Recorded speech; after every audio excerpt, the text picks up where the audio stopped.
মহামায়ার কম বলে দুর্ঘটনা ভাই। আবার হিন্দু দাদা যথা তথা শিক্ষা দীক্ষা নাই। গলার মালা ভীষণ জ্বালাই ও সব পীরে ভাই। কেহর পৈতা গলে পেশাব করে পৈতার কবর নাই।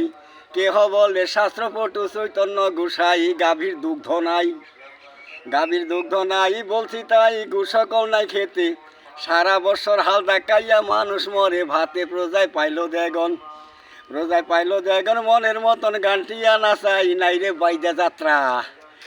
বাইদা যাত্রা বাত্রা সেইটি ভালো নয়। আরে রূপবাণী গান না শুনিলে গান শোনা কি হয়। এইসব বাজে তাল বেতালে সত্যের লেখা নাই।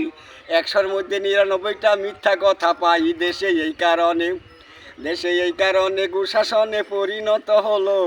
এই পর্যন্ত সময় আছে, সৎ পথেতে চলো। এবার শ্রোতা ভাই সবার ঠাই বিদায় নিতে চাই। খবরেতে যাহা পাইলাম বাকি রাখি নাই। এবার নমস্কার।